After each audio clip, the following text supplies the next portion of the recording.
بسم اللہ الرحمن الرحیم۔ صبح و شام پڑھنے کی چند اور چیزیں۔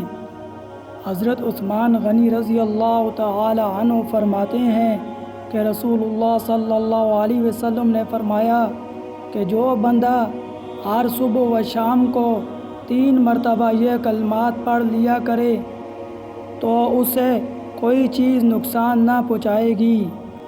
بسم اللہ الذی لا یضر مع اسمہ شیء فی الارض ولا فی السماء هو السمیع العلیم۔